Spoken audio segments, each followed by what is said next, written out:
Hey guys, John Easton from Fish Tech here. As many of you know, we had quite an exciting development this last week as we are starting a new franchise in Europe. So Fish Tech Europe is all set to rock and roll. And the guy that will be heading that up is a gentleman by the name of Adi Vassal. And he has got a massive task ahead of him, and he decided to come out here. We had to put the deal together face to face and show him the boats, etc. And what I decided to do was, rather than sitting in the office or something and doing a small demo, I thought let's actually spend the full 5 days that we're going to be together on Midmar Dam. It's a beautiful dam, obviously. It's a nice time of the year, not too hot, not too cold. So everything sort of worked out. So what we decided to do um, is we decided to actually use the boats and actually uh, do some mapping, which just was common sense. And we did sort of half this whole sort of northeast, southeast part of the dam. So it's that whole area that got remapped, and this whole area here got remapped. That was part of our demo. Um, and the area that we're going to be looking at today is this. Yeah, basically just the background. What we decided to do was, while the boats are mapping autonomously, it was quite an experience for AD to be able to go off and go and have breakfast while the boats are busy working, and we just track them on our cell phones from anywhere in the world, in fact. So it really gave us time to do quite a bit of talking and negotiation. And yeah, and here's the results. And the nice thing is, for you guys that have got the Midmar chart, this is going to be an update. It'll be the 2023 update. So you're going to have these two options here. It's going to be the Northeast, Ultra HF Northeast, and Ultra HF Southeast. Those are going to be the updates. And those of you who have bought a chart within the last 12 months, this will be update, except for the courier, of course. But yeah, it's actually come out really, really nice. Some interesting things. It's always nice to see the difference, the way I progressed with regard to how I was collecting the Ultra HF data and the mosaics. But I think this one is by far one of the nicest ones for Midmar that we've had. So yeah, guys, give Colleen a shout if you want to get this free update. If you don't have a free subscription, you can either buy a new chart, which comes with a free 12-month subscription, and you get all your charts updated if they need updating, or you want to update or change out your SD card, whatever. There's a small fee for that. Alternatively, if you don't need a new chart, you can buy a 12-month subscription from us for R1,000 and have the same service for all your fish tech charts. So anyway, what we decided was, on the final day, 80, it was to pick a couple of spots, and I was to pick a couple of spots, and we were going to hit the water and go fish. And I'd just like to make a note, thank Gareth John from Howick area. We needed a spinning rod with the left hand, like they do in the States, and he was and I'd only brought bait casters, and obviously they're right-handed. So Gareth John, thank you so much for loaning me those two rods. I really do appreciate it, and so does AD.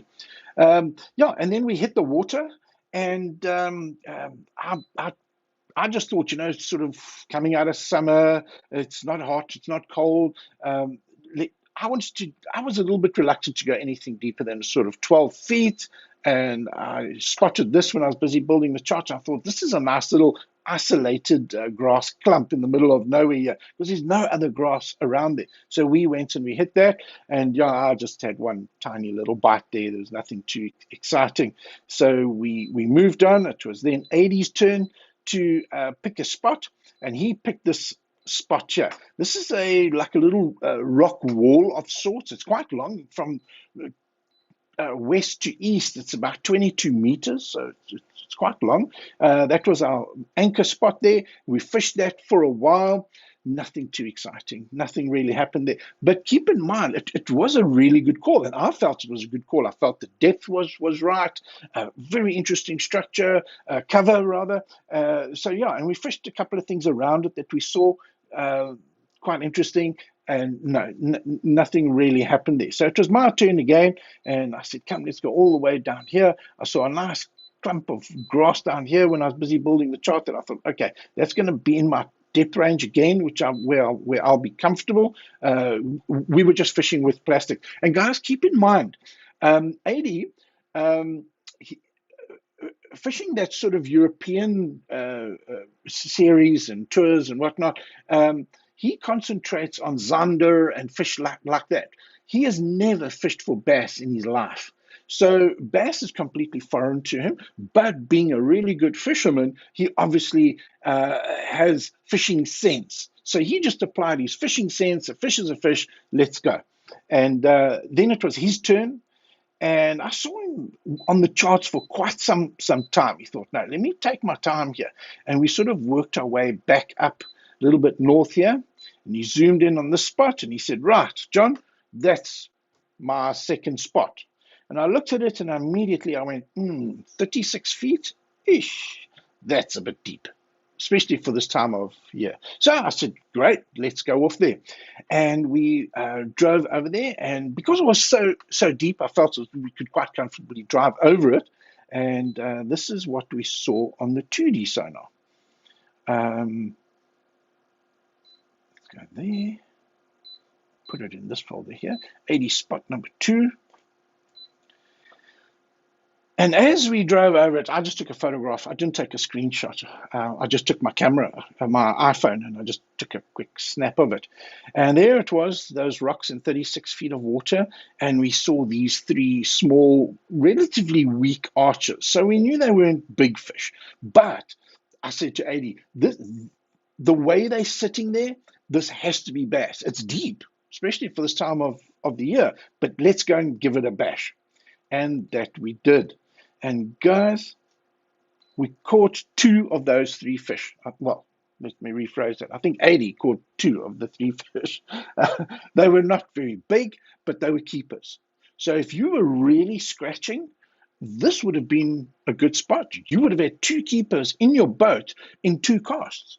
So yeah, it's not something that I would have gone for. Maybe if I was trolling a DD22 or something, I would have looked at it as an option. But you guys know me. I love my trolling. But we were fishing with plastics and taking our time. And I think it was a dead ringer, Zoom dead ringer, which we were using. But what should we have done? Let me first show you what we did do, and then I'll come back to what we should have done. So then we moved on to the next spot. I had a spot. Yes, Adi said, I also want to try this spot. So we went all the way into the back here, into this little river section here, and we targeted, these rocks here. This was Adi's spot number 3. We went in there and we targeted, and it looked like a good spot. There was some grass around here, some weeds. The depth I still felt was good, sort of that 18 to 15 feet, but nothing, not even a bite. Absolutely nothing happened here. So I said, okay, my turn. And I remember seeing 2 stumps over here. And I said, okay, let's have a look at that. But again, keep in mind, it was a little bit deeper, sort of in that 25, 26 foot sort of range, starting to get a little bit deeper. We idled over it, looked at it with the sonar, bang, we saw one fish sitting on one of these stumps. So Adi put a line in there and bang, and he caught it. And that was the only fish. Do we carry on fishing a spot that only showed one fish? No, we don't. We keep moving. So because we caught it. And obviously, if we had a active target or a live scope or something like that on board, we could have scanned it with that, and we would have seen exactly the same result. Then we decided our last spot, because it was time to go in. We just had a small window to fish, and we fished all along this sort of edge here. You see along this line here, along here, but we weren't too successful. But I know this is a very popular spot to fish, and especially since Michael Cannon caught that massive fish here, and we put that video up. I see boats here very, very often. So maybe it was just a little bit too pressured. But guys, I want to go back and to AD's spot that was so good. This spot here. What should we have done at that point? I'll show you what we should have done. I know there are finders out there. I think it's Humminbird has a depth highlight tool, which I really, really like. The problem with it, though, is that it blocks out what's behind it. So what I like doing in a case like this is go to your chart options, go to your categories, go to your depth area, turn them all on. Turn all the depth area on. But just that range from 33 to 39, just to be safe, we're going to turn that off. Now, can you see what it's done? That is that area where we saw the fish were very comfortable. So that is our new depth range. And we should have just followed that all around. And if you come into this area here, right in that sort of depth range, you got some rocks, you got these stumps over here, you got this little channel here. I think that still would have been quite a good move to go and target that, which we didn't. And that's what we should have gone to next. There's the old bridge there from that road that used to come from Thurlow to special events, with a little causeway type a bridge there. And then these rocks here. So that was a missed opportunity, which I feel that we should have done. But anyway, it was a call. And then, of course, we've got all these ledges here. We go all the way here. Guys, please use this little trick or technique that I'm showing you now, because this is really fun doing something like this. Here we got some laydowns. We definitely could have targeted that at that range where we saw the fish were quite comfortable. I think we've pretty much seen enough of what we need to see, but let's just see. Oh, yes, and that would have also been a great spot to go and try. So anyway, yeah. Guys, the other thing, let me just turn chart options, categories. I want to turn this off, and I'm going to turn bottom composition on. This is a very, very popular option as well. For the guys that don't have fish tech charts, they really do like using this bottom composition. AD taught me quite a bit about Zonder fishing and how they like to target these very hard areas, which was really interesting for me. But guys, I want to point out, I'd be a lot happier using the side scan. You can, at a glance, without sort of working out colors, like trying to work out in your mind, okay, now what's hard and what's soft? What does this color mean? What does that color mean? When you look at side scan and so many passes, one after the other, side by side, you can very, very quickly identify the hard and the soft areas. There's obviously like I don't know what that is. That was maybe a trough of some sort, I don't know. Maybe a middle maniki, maybe that was a road that had been driven out. Yeah, I think that could have possibly been an old road. But anyway, we got the sediment. Let's just see if the sediment shows anything there with regard to that. No, it doesn't, you see. So, yeah, I'm not too sure what that is. But keep in mind, it's still interesting. So, again, here, you can definitely, at a glance, you can see the hard, which is the brighter yellow, going to the soft here. So, yeah, that's something to keep in mind there. So, yes, guys, please, like I said, give Colleen a shout if you're interested in this Midmar update, and we will get that to you as soon as possible. So, guys, yeah, please keep an eye on the social media. Look, we got a lot of work to get the boats ready. They are already mostly built. The hulls are all built. They're ready to go. We just got to put them together somewhat and crate them and get them off. And yeah, we'll keep you posted. Well, AD will keep you posted on his Fish Tech Europe social media. And yeah, some very exciting stuff coming. So, and yes, and the Europeans, I'm sure, are going to benefit hugely from these these charts. So guys, thank you very much for watching the video, and see you next time.